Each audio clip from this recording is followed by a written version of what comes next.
देखो, प्रतिवर्ष हम सब लोग महाशिवरात्रि मनाते हैं और बड़े उत्सव के साथ में, उत्साह के साथ में पूरे देश भर में महाशिवरात्रि मनाई जाती है। तो महाशिवरात्रि का पर्व क्यों मनाया जाता है? कल के दिन ऐसा क्या हुआ था जो हम इतना पर्व मनाते और रात को ही मनाते हैं? तो बोले इसकी शिव महापुराण में बहुत विस्तार से कथा है। संसार में जितनी भी सत्ता है सब वो भगवान शिव की ही है। शंकर भगवान का प्रागट्य हुआ था, शिवलिंग उस दिन प्रकट हुआ था, इसलिए शिवरात्रि हम मनाते हैं। तो ऐसा क्या हुआ था जो शिवलिंग प्रकट हुआ था? बोले एक बार क्या हुआ, ब्रह्मा जी भगवान के पास गए, भगवान नारायण के पास में, और ये कहने लगे, अरे पुत्र, अरे पुत्र, यहाँ क्या कर रहे हो? तो भगवान नारायण ने कहा कि ब्रह्मा मेरा पुत्र है और ब्रह्मा मुझे कहता हे पुत्र। तो इन्होंने कहा कि तुम मेरे पुत्र हो, तुम मुझे उल्टा पुत्र कह रहे हो, मैं तुम्हारा पिता हूं। तो बोले नहीं नहीं, मैं तुम्हारा पिता हूं। ब्रह्मा जी मानते ही नहीं है। ब्रह्मा जी ने कहा कि मैं पिता हूं, भगवान नारायण कहते मैं तुम्हारा पिता हूं। आपस में दोनों झगड़ने लगे। ये बोलते हैं मेरी नाभि से एक नाल निकली, उसमें ब्रह्मा जी का प्रागट्य हुआ, और ब्रह्मा जी कहते नहीं नहीं, वो कमल हुआ न, कमल में से पीछे से ऐसे नाल आई ने तुम्हारे नाभि में गई ने, तुम मेरे पुत्र हो। आपस में दोनों झगड़ने लगे, और झगड़ते झगड़ते इतना झगड़ा उनका बढ़ गया, इतना कि आपस में युद्ध करने लगे। तब उन दोनों के बीच में उस लड़ाई झगड़े को समाप्त करने के लिए भगवान शिव का शिवलिंग का प्राकट्य हो गया। भगवान ज्योति स्वरूप में प्रकट हुए। शिवलिंग क्या है? बोले शिवलिंग ज्योति के रूप में, बिंदु के रूप में है, ओमकार के रूप में है। शिवलिंग कोई लिंग नहीं है, कोई इंद्रिय नहीं है। शिवलिंग तो ज्योति स्वरूप है, जिसका कोई आदि है ना कोई अंत है। आपस में दोनों झगड़ रहे थे। बोले आवाज आई कि तुम क्यों झगड़ा कर रहे हो? दोनों ने कहा हम इसलिए झगड़ा कर रहे हैं, ये कहते हैं कि मैं इनका पिता हूं, ये कहते हैं कि मैं इनका पिता हूं, इसलिए झगड़े हो रहे हैं। तो दोनों मानने को तैयार नहीं। तो शिवलिंग में से आवाज आई, एक काम करो, एक ऊपर जाओ, एक नीचे जाओ, और मेरे शिवलिंग का पता चल जाएगा। जब इसके छोर का पता चल जाएगा, ऊपर कितना है नीचे कितना है, तो मैं मान जाऊंगा। जो पहले आ जाएगा लौट करके पता लगा करके कि शिवलिंग का अंत कहाँ है, तो मैं उसे मान लूंगा कि ये इसका पिता है। दोनों गए, ब्रह्मा जी नीचे की ओर गए, भगवान नारायण ऊपर की ओर गए। अच्छा, नारायण गए ना ऊपर, तो जब शिवलिंग का भेद पता नहीं चला, उनका अंत पता नहीं चला, तो लौट कर आ गए। और ब्रह्मा जी भी लौट कर आए। ब्रह्मा जी ने कहा मैंने तो पता कर लिया कि शिवलिंग कहाँ पर समाप्त हुआ। तो भगवान ने कहा बताओ कहाँ पर समाप्त हुआ, कोई प्रमाण है? अगर तुम्हारे साथ में कोई गवाही देने वाला हो तो बताओ। अच्छा, ब्रह्मा जी झूठ ही बोल गए थे। बताओ किसने देखा कि शिवलिंग का अंत है? तो इनको मार्ग में एक केतकी मिल गई थी।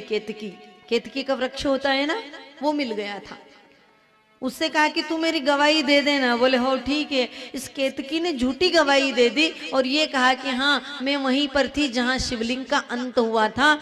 तब भगवान ज्योति स्वरूप जो शिवलिंग था, उन्होंने ब्रह्मा जी के उस सिर को काट दिया। जो झूठ बोलने वाला सिर था उसको काट दिया और ये कह दिया कि आज से तुम्हारी पूजा कोई भी नहीं करेगा, ब्रह्मा जी का कोई मंदिर नहीं बनाएगा, क्योंकि झूठ की पूजा संसार में नहीं होती है। पूजा किसकी होती है? बोले राम कृष्ण की होती है। कंस और रावण की पूजा नहीं होती है, इसका विधान नहीं है। इसलिए ब्रह्मा जी झूठ बोले, केतकी को भी श्राप दे दिया, तूने झूठी गवाही दी ना तो तुझे भी मैं श्राप देता हूँ। ये श्राप कि तू कभी भी महादेव के माथे पर नहीं चढ़ेगी, ऐसा श्राप दिया। यह है शिवलिंग।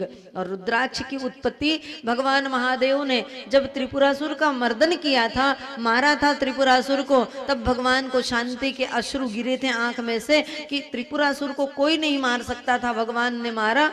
और उसके बाद में भगवान की आंख से जो नेत्रों से जो बूंद गिरी थी, उससे शिवलिंग का उससे रुद्राक्ष की उत्पत्ति हुई। रुद्राक्ष नाम पड़ा। रुद्राक्ष से मतलब है भगवान। भगवान रुद्र के नाम का तात्पर्य यही है कि ये स्वयं रुद्र है, स्वयं रुद्राक्ष शिव है। ये कोई साधारण कोई फल नहीं है किसी वृक्ष का, साक्षात ये साक्षात भगवान शिव का स्वरूप है, साक्षात रुद्र है। इसको गले में धारण करना मतलब शिव जी को धारण करने के बराबर है। इनको घर में रखना मतलब शिव की पूजा के बराबर है, शिवलिंग के बराबर है। और इनको जो भी धारण करता है उनकी समस्त मनोकामनाएं पूर्ण होती है, सभी सिद्धियां मिलती हैं। इससे कोई जपता है तो सिद्धि प्राप्त होती है। महामृत्युंजय जाप इत्यादि इसी से जाप किए जाते हैं। और रुद्राक्ष को धारण करने के अनेक नियम है, अनेक विधान है। राशियों से भी इनको धारण किया जा सकता है।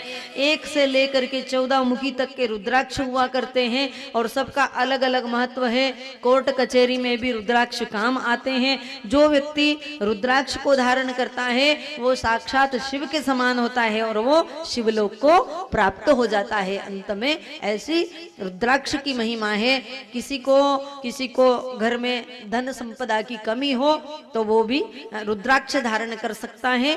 गो माता के दूध से उसको धो करके, गंगा जल से धो करके उसकी एक माला उसके सामने जप करें महामृत्युंजय मंत्र की, और फिर उसको लाल धागे में धारण करें तो उसको लक्ष्मी की प्राप्ति होती है। अनेक प्रकार के रुद्राक्ष है, लेकिन सबसे सर्वश्रेष्ठ अगर बताया है, जो सुलभ है, जो कहीं भी मिल जाता है, वो है पंचमुखी। 5 मुखी जो होता है रुद्राक्ष वो सबके लिए है। इसका वर्ण अलग अलग होता है, भूरा होता है, थोड़ा काला होता है, अलग अलग प्रकार के वर्ण के आधार पर भी इसको पहना जाता है।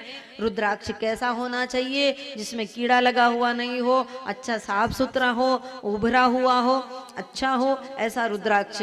अनेक कामना के लिए, अनेक मनोकामनाओं के लिए इसको धारण किया जाता है। कोर्ट कचहरी में भी अगर सफलता प्राप्त करनी है तो रुद्राक्ष को धारण करना चाहिए। और सदैव जो निरंतर 24 घंटे रुद्राक्ष को पहनता है उसको शिवलोक की प्राप्ति होती है। ऐसी महिमा शिव महापुराण में रुद्राक्ष की बताई गई है। तो कल के दिन वो रात्रि थी जब शिवलिंग प्रकट हुआ था, इसलिए उस रात्रि के जागरण का और व्रत का महत्व है। शिवरात्रि के दिन का महत्व नहीं है, रात का ही महत्व है। 4 प्रहर की पूजा होती है महादेव जी की। कोई भगवान महादेव जी को वो क्या बोलते, पार्थेश्वर पूजन करता है। मिट्टी के शिवलिंग बनाकर भी पूजा करते हैं। कुछ बाणलिंग की पूजा करते हैं, कोई नर्मदेश्वर की करते हैं, कोई पारद शिवलिंग की करते हैं, कोई मंदिरों में जाकर के करते हैं। लेकिन उस दिन पूजन करने से, व्रत करने से बहुत फल मिलता है। और जो व्यक्ति गलती से भी महाशिवरात्रि का व्रत कर लेता है उसको शिवलोक की प्राप्ति होती है। जागरण का महत्व है, जो जागता है उसे भी शिवलोक की प्राप्ति होती है। ऐसा शिवलिंग में, इसका शिव महापुराण में वर्णन आता है। इसी के साथ में मैं अपनी वाणी को विराम करूंगी और आरती की तैयारी आप सभी लोग करें। कल की सूचना